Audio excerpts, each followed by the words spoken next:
In this episode, me and Barry have a chat about buying a steel boat, what it's like cruising New Zealand, and also the plans for a circumnavigation.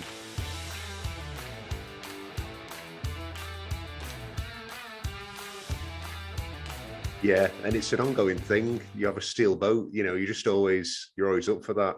It's funny, we were in a marina in Gran Canaria about 4 months ago, and there'd been a beautiful steel boat that had literally just been repainted, and there was rust spots already. I get that. People have seen me working on my deck, and that's because there's the boat was built. There's a lot of filler on it.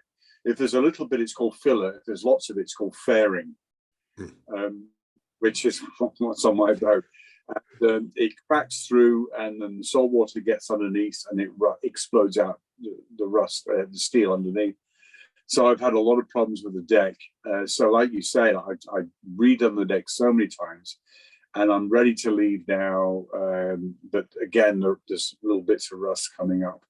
That's the nature of owning a steel boat. That's what you have to put up with.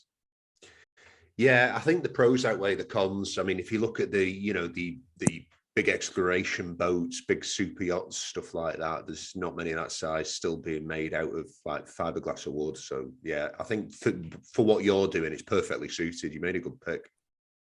Yeah, and it was a conscious decision that, I mean, you see these things where people hit containers, for example, crossing the Atlantic. Fairly rare, but it does happen. With this boat, I could get hit by quite a big boat. Touch wood, that doesn't happen. But after 5, where in a modern, especially a modern fiberglass boat, you would die because that is. So it was a kind of conscious decision to have steel. And we've just had something down here in New Zealand. The time when I came down here, there was a guy killed. The weather was really bad. There was a guy killed. I won't mention the make of the boat. We don't want to get into that, but fair to say it was a modern fiberglass boat. And it flexed, and one of the portholes popped out, and water came in, and it ended up in a death and the sinking of the boat and a major rescue operation, which changed the laws down here in New Zealand. Now they have a category 1, which if you're a New Zealand boat, you have to have shutters on your hatches, which is an old idea, which they're bringing it back in now because so the portholes, or even the windows as they call them now, are so big, ridiculously big, let the light in. But when you get waves of 1/4 of a ton in weight hitting you at force on those things, that's fouling trouser time. It's scary. I mean, they wouldn't put them on houses if you had waves hitting houses, so I don't know why they put some of them on boats. And just the way they're made, but that's another subject for another day, maybe. But that's kind of one of the reasons why I wanted to go steel.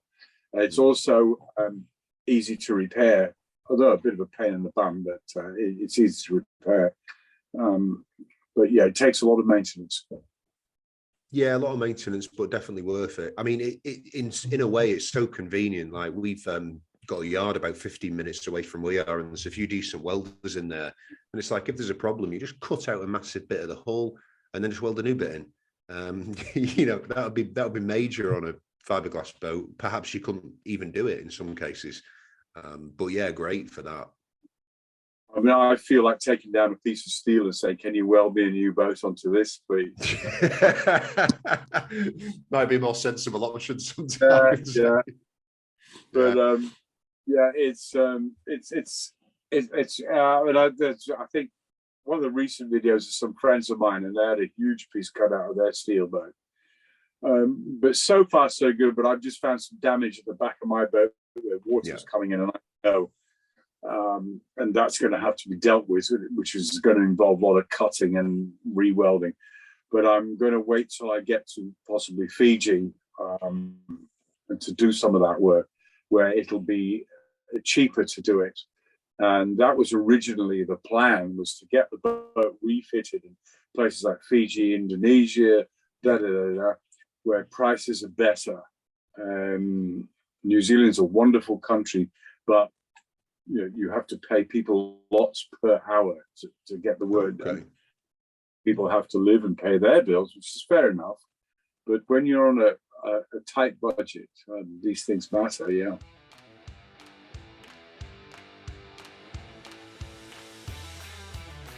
What was the original plan going to be like? And like, how did that story go? Like, when you arrived, did you know, okay, I'm checking in and I'm here until things change, or have you just had to go with it as it's come? Well, I'd always wanted to come to New Zealand, and also it's exactly halfway around the world. So I've done half of the circumnavigation, and from here I was going to go up to Indonesia, Australia, Indonesia. And I'd kind of got Pacificed out. I'd spent all that time in the Pacific. I'd had enough of the, as if anybody could really have enough of the turquoise seas and the palm trees.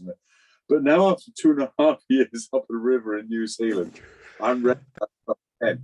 So I'm going to Fiji. Originally, I wasn't going to Fiji. I thought I did Tonga, and then I came here, and okay, now it'll go on. And then, of course, the world all closed, shut down, everything changed.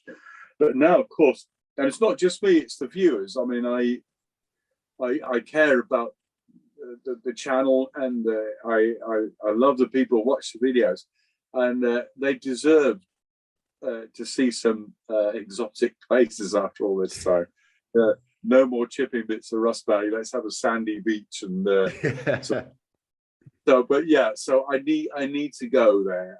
That's what I'm going to do. It'll be good for everybody, good for the channel, good for the viewers, good for me, and just to dive off the boat in warm water. It's just fabulous, and it's proper cruising. It's the cruising life I miss, which I've not had here. Was that even possible in New Zealand over the past 2.5 years? Like, could you have potted around from anchorage to anchorage, or is it like you're in your marina, deal with it? I kind of, it's comfortable in the marina. New Zealand is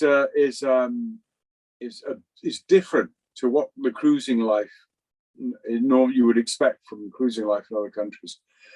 You can't have a fire on the beach, for example. All cruisers get together in the evening, and you go for beer o'clock or a sundown or something on the beach, and there'll be families, the kid boats, with their families, and there'll be a big gathering, and you'd light a bonfire and have a few drinks and a bit of a barbecue, and that kind of thing is what the cruise. But you can't do that here. And also, this is a very beautiful country, don't get me wrong, and it's a wonderful place, but it's not really the cruising life here. There's a lot of places you've got nowhere to take your garbage. You cruise around from place to place, and there's nothing there. There's no bar, there's no road. It's just a nice bay, and it's very nice if you're with a family or you've got there's two of you. But when you're by yourself, you're like, right, okay. And it's a different thing here. That's why I took a trip down in the van. I flew down to the South Island and took a tour. That was breathtaking. That was brilliant. That was really good. But the North Island here is not really a cruiser's playground. But I have been out. That's coming up in the next few videos. I have been several times just to get out of the marina. But it's and the weather is not always great. But no, it is nice, beautiful, but it's not a cruising kind of place. Right. I think it's just because it's so far out of the way. I mean, it's like people go in there on a sailboat, they're passing through. I mean, even if they want to go there as part of the destination, they're going to somewhere else. And unless it's like coming from the Caribbean, Pacific, and then across, I don't think you get many people actually going there. Like, do you get a lot of Australian boats heading there as a destination?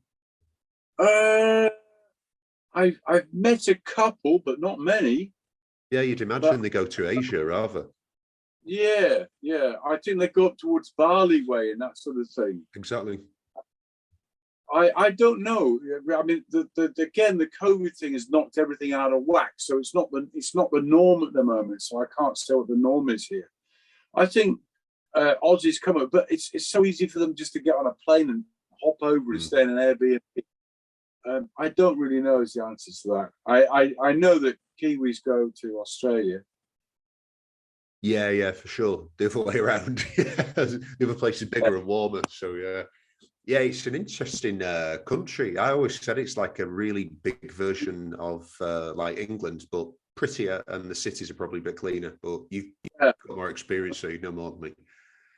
Back home, I live in Devon and Cornwall. Yeah, and nice place. The countryside around here, I thought this is like Cornwall, but it's on steroids. Yeah. Mm-hmm. I have some friends. To what I've just said about it's not the cruising best place to be, but it is if you like hiking, if you like walking and doing that sort of stuff, tramp they call it here. Then the North Island is a brilliant place, as well as the South Island, obviously. But yeah, it's different if you're not on a boat, and if you've got a car, and you see that here. The best way to do the North Island is not by boat; it's by camper van or camping or something. And their facilities are second to none here. With cooking facilities, toilets, and everything like that. And you just rock up in their car park, and you pay a little fee, and it's all there for you. And that's by far the best way to see this part of the country, this part of the world.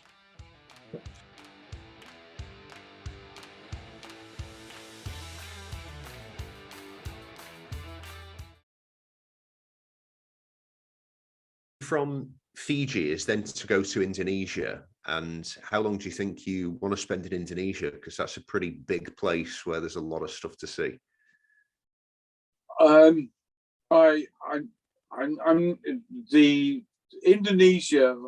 There's not much wind in Indonesia, and I haven't, as you know, I haven't got the boat for having I don't run the engine and this and that. So, I'm going to go to. If I go, it'll be down the southern Bali area, that sort of area there. Yeah. And to go west, you have to go through the Torres Straits, which is the top end of the Coral Sea, the Great Barrier Reef that runs along Australia. Now, Australia was only one boat got through during COVID times. They only allowed one boat in, as people I know. So you have to go to Australia.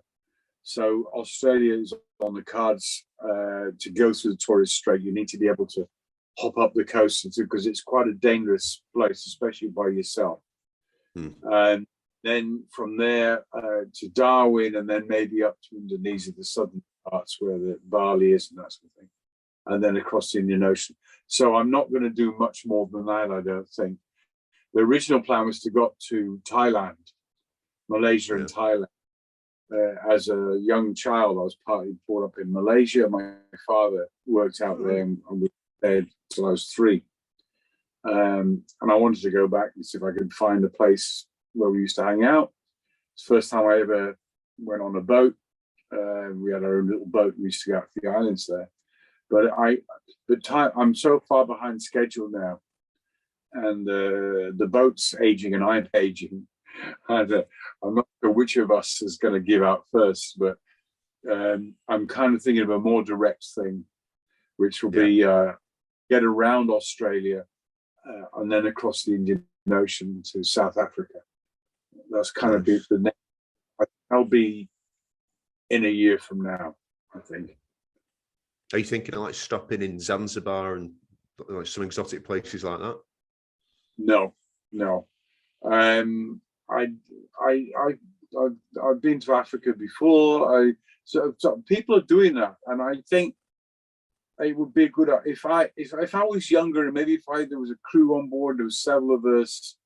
It's hard work by yourself to sort of do some of these things, and I feel a bit vulnerable being on a boat by myself in some places. Yeah, sure. I think I really want to just get through the Indian Ocean and then go around South Africa into the Atlantic. That's kind of what the plan is at the moment.